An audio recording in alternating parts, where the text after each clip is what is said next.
अयोध्येतील प्रभू श्रीरामाच्या मूर्ती स्थापनेला 1 वर्ष पूर्ण झाल्याच्या निमित्तानं ठाणे शहरात विशेष लाडू वाटप कार्यक्रम आज मोठ्या उत्साहात पार पडला। ठाणे महानगरपालिका भवनाजवळ झालेल्या या सोहळ्याचं उद्घाटन कारसेवक आमदार संजय केळकर यांच्या हस्ते करण्यात आलं। या पवित्र प्रसंगी ठाणेकर भाविकांनी मोठ्या संख्येनं हजेरी लावली। भाविकांनी या लाडू वाटपाचा लाभ घेतला। या कार्यक्रमाचे आयोजन ठाणे शहरातील भारतीय जनता पक्षाचे उपाध्यक्ष महेश कदम यांच्या वतीनं करण्यात आलं होतं। या कार्यक्रमादरम्यान श्रीराम मंदिर उभारणीतील योगदानाची आठवण करून दिली आणि प्रभू श्रीरामांच्या आशीर्वादानं समाजात एकता, सद्भावना आणि धर्मभाव कायम राहावा असा संदेशही देण्यात आला। भाविकांच्या उत्स्फूर्त सहभागामुळे या सोहळ्याला मंगलमय रंग भरला। उपस्थितांनी लाडू वाटपाचा आनंद घेत प्रभू श्रीरामाचे आशीर्वाद घेतले। या कार्यक्रमाने ठाणे शहरात भक्तिभावाची अनोखी अनुभूती निर्माण केली।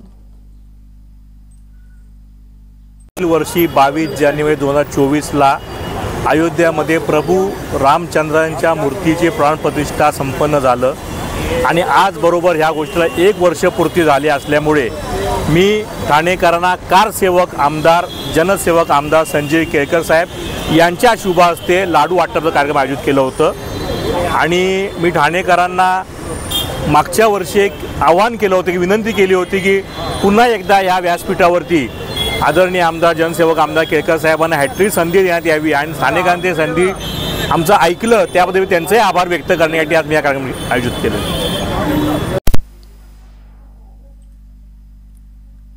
किसननगर नंबर 3 येथील पटांगणात शिवसेना जत विधानसभा प्रमुख योगेश जानकर आणि डॉक्टर दर्शना जानकर यांच्या वतीनं काल 1008 सामूहिक हनुमान चालीसा पठणाचा भव्य धार्मिक कार्यक्रम आयोजित करण्यात आला होता।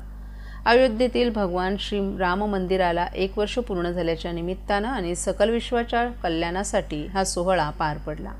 या धार्मिक कार्यक्रमात 11 विद्वान ब्राह्मणांच्या उपस्थितीत 1008 हनुमान चालीसांचं सामूहिक पठण करण्यात आलं। या भव्य कार्यक्रमाला भाविकांनी मोठ्या प्रमाणात हजेरी लावली।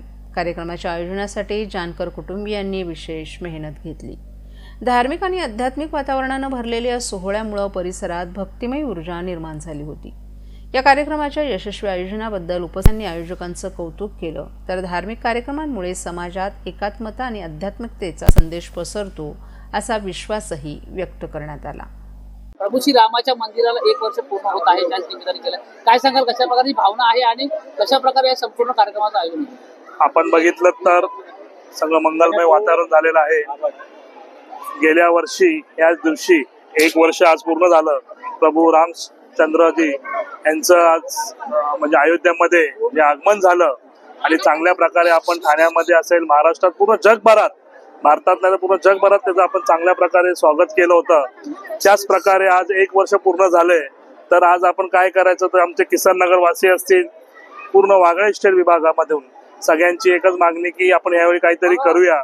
तर त्यानिमित्त आम्ही 1008 वेळा हनुमान चालीसा पठण करण्याचा जो संकल्प धरला आणि आज सकाळी 10 वाजल्यापासून आज कार्यक्रम चालू झाला।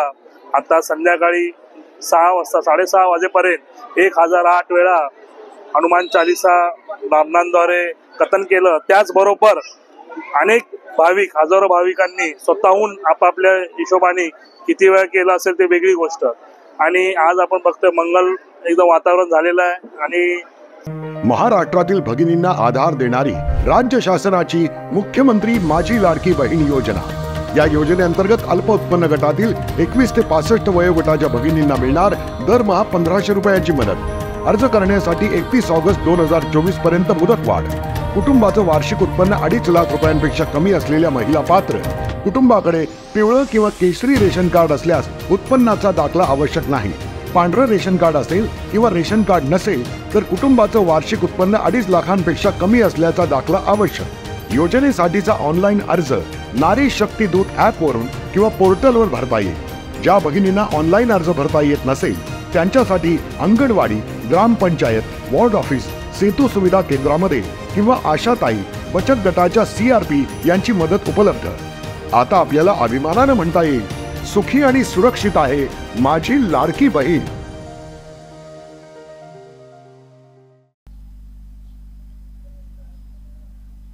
स्वर्गीय बाळासाहेब ठाकरे यांच्या जयंतीदिनाच्या निमित्तानं पुढील वर्षभर एसटीच्या राज्यभरातील सर्व बस स्थानकांवर शिवसेना पक्षनेते आणि उपमुख्यमंत्री एकनाथ शिंदे यांच्या संकल्पनेतून हिंदू हृदय सम्राट बाळासाहेब ठाकरे स्वच्छ सुंदर बसस्थानक अभियान राबवण्यात येणार आहे। तब्बल 3 कोटी रुपयांची बक्षिसं या अभियानाअंतर्गत वाटण्यात येणार असून राज्यात अ वर्गात पहिल्या येणाऱ्या बसस्थानकाला 1 कोटींचं बक्षीस जाहीर करण्यात आलंय, अशी घोषणा राज्याचे परिवहन मंत्री प्रताप सरनाईक यांनी केली आहे। या अभियानाचा शुभारंभ उद्या परिवहन मंत्री सरनाईक यांच्या हस्ते कुर्ला नेहरू नगर या बसस्थानकावर होणार आहे। या निमित्तानं सर्व राज्यभर प्रत्येक बसस्थानकांवर शालेय विद्यार्थी, सामाजिक संस्था आणि एसटी कर्मचाऱ्यांच्या सहकार्यातून सखोल स्वच्छता मोहीम राबवण्यात येणार आहे। वर्षभर चालणाऱ्या या अभियानामध्ये दर 3 महिन्यांनी प्रत्येक बसस्थानकांचं मूल्यमापन होणार आहे। त्यासाठी एसटी महामंडळाच्या वरिष्ठ अधिकाऱ्यांच्या नेतृत्वाखाली परीक्षण समित्या नेमण्यात आल्या असून त्यांनी दिलेल्या गुणांच्या आधारे सरासरीद्वारे बसस्थानकांचे क्रमांक निश्चित करण्यात येतील। राज्यभरात एसटीच्या असलेल्या सर्व बसस्थानकांचे तेथील प्रवासी चढउतार संख्येच्या आधारे शहरी अ वर्ग, निमशहरी ब वर्ग आणि ग्रामीण क वर्ग अशा 3 गटांमध्ये विभागणी करण्यात आली आहे।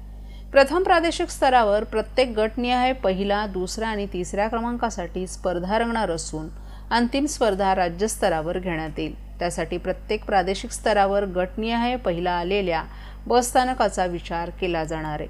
राज्य पातळीवर अ वर्ग गटातून पहिल्या येणाऱ्या बसस्थानकाला 1 कोटी रुपये, ब वर्ग गटातून पहिल्या येणाऱ्या स्थानकाला 50 लाख रुपये तर क वर्गात गटातून पहिल्या येणाऱ्या बसस्थानकाला 25 लाख रुपये इतक्या रकमेची बक्षिसं देण्यात येणार आहेत। या अभियानाचा शुभारंभ परिवहन मंत्री प्रताप सरनाईक यांच्या हस्ते 23 तारखेला सकाळी 11 वाजता कुर्ला नेहरू नगर बसस्थानकावर होणार आहे।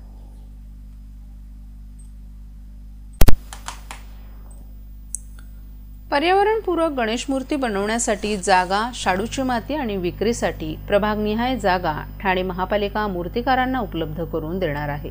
परंतु या मंडपांमध्ये प्लास्टर ऑफ पॅरिसच्या गणेश मूर्ती विक्री करण्यास बंदी असणार असून तशी नियमावली पालिकेकडून तयार करण्याचं काम सुरू असल्याची माहिती पालिका सूत्रांनी दिली आहे। पर्यावरणपूरक सण आणि उत्सव साजरे करण्याबाबत उच्च न्यायालय, केंद्रीय प्रदूषण नियंत्रण मंडळ आणि महाराष्ट्र प्रदूषण नियंत्रण मंडळ यांनी मार्गदर्शक तत्व आखून दिली आहेत। या पार्श्वभूमीवर ठाणे महापालिकेने आयोजित केलेल्या बैठकीत मूर्तिकारांशी चर्चा करून त्यांच्या समस्या जाणून घेण्यात आल्या। तसंच पर्यावरणपूरक गणेश मूर्ती बनवण्यासाठी जागा, शाडूची माती आणि विक्रीसाठी प्रभागनिहाय जागा उपलब्ध करून दिली जाईल, अशी घोषणा ठाणे महापालिका प्रशासनाकडून करण्यात आली आहे। या घोषणेनुसार मूर्तिकारांना जागेसाठी पालिकेकडे अर्ज करावे लागणार असून त्या अर्जांची छाननी करून पालिका परवानगी देणार आहे। त्यामुळे मूर्तिकारांना जागा उपलब्ध करून देण्यासाठी पालिकेकडून एक नियमावली तयार करण्यात येत आहे।